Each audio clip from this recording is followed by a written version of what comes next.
Job లేక ఇబ్బంది పడుతున్నారా? అయితే మెడికల్ కోడింగ్ మీకు మంచి ఆప్షన్. వెంటనే కాల్ చేసి కోర్సులో జాయిన్ అవ్వండి. నమస్కారం సార్. నమస్కారం. కొన్ని సందర్భాల్లో చాలా మంది నేను ఇరుక్కుపోయానా అని అనుకుంటూ ఉంటారు. ఎందుకు అంటే నేను చేసిన తప్పు పనులు కావచ్చు, లేదు అంటే నా వీక్నెసెస్, దాంతోపాటు నా లూప్ హోల్స్ అక్కడ ఉన్నాయి, నేను ఇంకా అక్కడి నుంచి బయటికి రాలేకపోతున్నాను అనుకునే వాళ్ళు చాలా మంది ఉన్నారు. సో దాని నుంచి ఎలా బయటపడాలి సార్? ఒక ఫస్ట్ ఫార్మోస్ట్ థింగ్, మనని ఎవరైనా డ్యామేజ్ చేయగలరు అనుకుంటే ఎక్కడ డ్యామేజ్ చేస్తారు తెలుసా? మన పరువు అనే ఒక కన్స్ట్రక్ట్ మీద. ఎవరైనా సరే మనని ఏదైనా దెబ్బ కొట్టాలి అంటే మెయిన్ అండ్ బాడీకి దెబ్బ కొట్టారనుకో హీల్ అయిపోతుంది.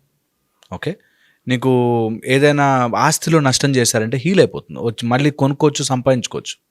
బట్ ఎవరైనా నిన్ను డ్యామేజ్ చెయ్యాలి అనుకుంటే నీకంటూ నువ్వు ప్రొజెక్ట్ చేసుకున్న పరువు, ఈ కాన్సెప్ట్ బాగా ఎక్కించుకోవాలి.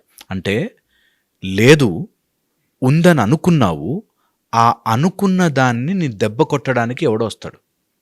ఒక అమ్మాయి ఫస్ట్ మ్యారేజ్ అయింది, హస్బెండ్ బ్రేకప్ అయిపోయింది, తర్వాత ఇంకొకటితో ప్రేమించిన తర్వాత అతను మొత్తం ఈమెను శాంతం వాడుకుని వీడియోలు తీసి ఆడియోలు తీసి అన్ని ప్రూఫ్లు పెట్టుకుని ఇంకా డబ్బులు తీసుకురా, నేను అందరికీ చూపించేస్తాను, అందరికీ పబ్లిష్ చేస్తాను, ఒక్క క్లిక్ కొట్టానంటే ఇంటర్నెట్ మొత్తం వైరల్ అయిపోతుంది అని బెదిరిస్తున్నాడు. వాడు ఎంత కర్కోటకుడు అంటే, వీడియో కాల్ చేసి నువ్వు ఇప్పుడు కొట్టుకో, నువ్వు చెంపదెబ్బలు వేసుకో, లేకపోతే వీడియోలు వైరల్ చేస్తా అంటే, అమ్మో నేను మా అమ్మ నాన్న వాళ్ళు నన్ను చాలా నమ్మారే, నేను ఇలాంటి పని చేశానంటే మా నాన్న బతకడు, నా పరువు పోతుంది, మా అమ్మ ఇలా చేసేస్తుంది, నన్ను అందరూ చుట్టాలు వాళ్ళందరూ అనుకుంటారు అనే ఒక కాన్స్ట్రక్ట్ తయారు చేసుకుని ఆ పరువు అనే దానికోసం తన జీవితం మొత్తం వాడికి చాకరీ చేస్తూ 8 ఏళ్ళు గడిపింది. 8 years.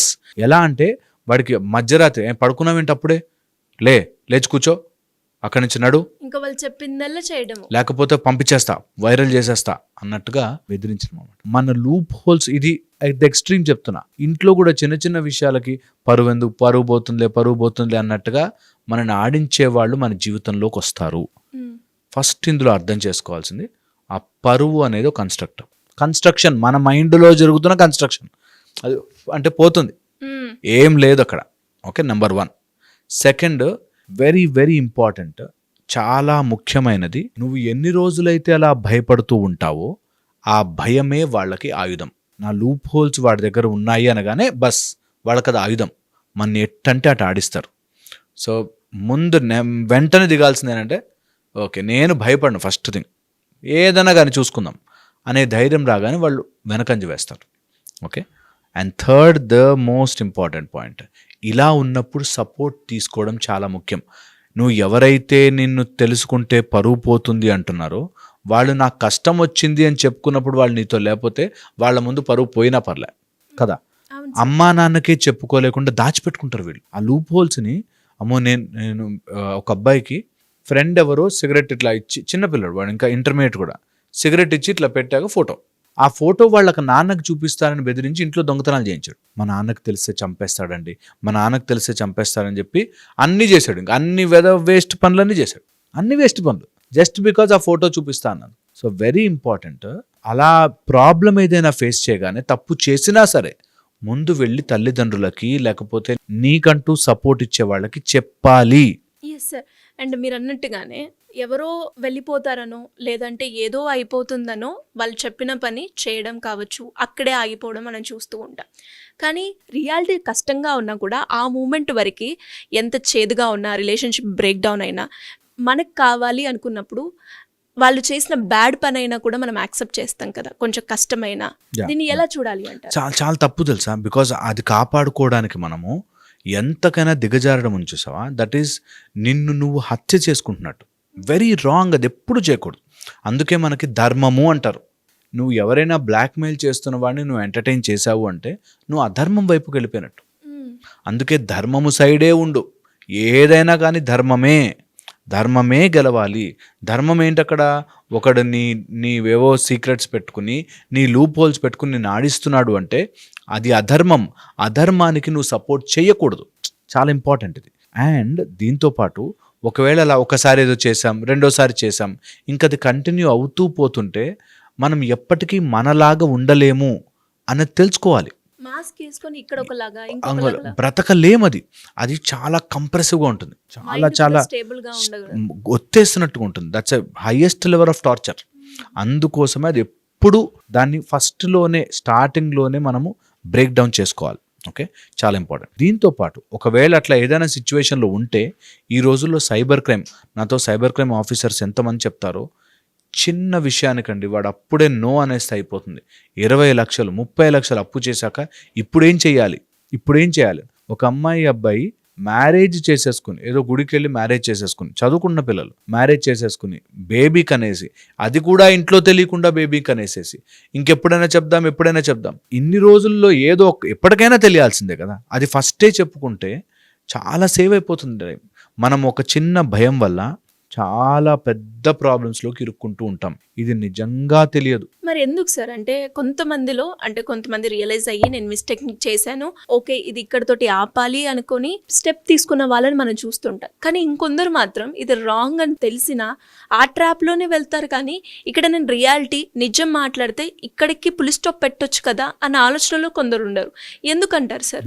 అది ఒక మైండ్ స్టేట్ తెలుసా, చాలా ఇంపార్టెంట్ పాయింట్. ఇది చాలా మందికి ఎందుకు అలా చేశానో వాళ్ళకే అర్థం కాదు. That's a state of mind. ఒక మైండ్ ఒక జోన్లోకి తీసుకొచ్చి అక్కడ మనతో ఆడతారు గేమ్. ఆ భయంలో, ఆ టెన్షన్లో మనమే ఒక కమ్మేసుకుంటుంది. మన మైండ్లో క్లోజ్ అయిపోయి ఏం చేస్తున్నామో మనకే తెలియదు. చాలా మందికి ఈ విషయం చెప్పినా కూడా అర్థం కాదు. లేదు అవుతుంది. లాటరీలో, లేకపోతే ఇంటర్నెట్ ఫ్రాడ్స్లో, లేకపోతే ఇంట్లో జరిగిన ఫ్రాడ్స్లో, లేకపోతే హస్బెండ్ కొడుతూ నార్సిసిస్టిక్గా బిహేవ్ చేస్తున్న ఇంట్లో కూడా ఎందుకు ఆ స్టెప్ తీసుకోలేదు? అదేంటి కాళ్ళతో తంతాడండి గుండెల మీద అనంటప్పుడు ఎందుకు వింటున్నావు?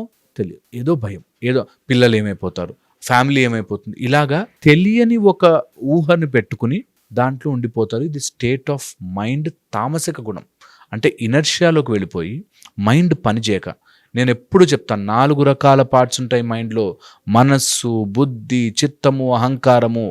నీ అహంకారముని ఎవరికో తాకట్టు పెట్టి నీ బుద్ధిని వాడకుండా చేసిన రోజున నీ మనస్సు భయపడుతుంది. బాగా గుర్తుపెట్టుకోండి లాజిక్. నీ బుద్ధిని నువ్వు ఎప్పుడు భగవంతుడు తెలివితో పాటు ఇచ్చాడు. తెలివిని ఎప్పుడైతే వాడవో, నీ బుద్ధి ఎప్పుడైతే పనిచేయదో, నీ మనస్సు భయమేసేస్తుంది. చాలా సింపుల్. అది చాలా చాలా సింపుల్. ఇది ఒక దయ్యం ఉంది అంటే నీ బుద్ధి, దయ్యాలు ఎందుకుంటాయి, అసలు చీకట్లోనే ఎందుకు కూర్చోవాలి, ఇక్కడ రావచ్చు కదా అని నీ బుద్ధి ఆలోచించిన రోజున దయ్యం మాయమైపోతుంది. అలాగే ఏదైనా కష్టం ఉండి, ఒక నార్సిస్టిక్ హస్బెండ్ ఉండి రోజు కాలుస్తున్నాడు, వాతలు పెడుతున్నాడు, లేకపోతే తిడుతున్నాడు, టార్చర్ పెడుతున్నాడు అంటే ఎందుకు అని నువ్వు తిరిగి ధైర్యంగా చూడని రోజున, నీ బుద్ధి పనిచేయని రోజున నీ మనస్సు భయపడుతుంది. ఒకసారి మనస్సు భయపడింది అంటే ఆ మనస్సు నీతో అన్ని రకాల పనులు చేయిస్తుంది. అందుకని ఈ 4 అంశాలని అర్థం చేసుకుని ఎప్పుడైతే నీ బుద్ధిని నేను అనే దాన్ని ఎవరికో తాకట్టు పెడతావో అప్పుడు యు ఆర్ లాస్ట్. అలాంటప్పుడు వాళ్ళకి చెప్పిన అర్థం కాదు తెలుసా. ఇది ఎందుకు మీరు అన్నంత ఈజీ కాదు సార్ అంటారు. మా దగ్గరకు వచ్చి నేను 15-20 ఇయర్స్ నుంచి చూస్తున్నారా బాబు, చెయ్యి, సింపుల్ థింగ్ చేయలేరు. మీకు చెప్పడం ఈజీ సార్, అక్కడ కూర్చుని చెప్పడం easy boss. My God, try చేయండి బాస్, ట్రై చేయండి. నీ మనస్సుని, నీ బుద్ధిని, నేను అనే ఒకదాన్ని కరెక్ట్గా కనుక నువ్వు అనలైజ్ చేసుకోగలిగితే అన్నీ సెట్ అవుతాయి. ఇది ఆ టైంలో వెలగదు, నాలాంటి వాడు చెప్పిన ఎక్కదు. అండ్ ఆ ప్రాబ్లం వచ్చాక అందులో ఇరుక్కుపోయి చాలా దూరం వెళ్ళాక వెలుగుతుంది. అయ్యో ఏంటి ఇలా చేశాను అని. అందుకోసమే బీ వెరీ వెరీ కేర్ఫుల్.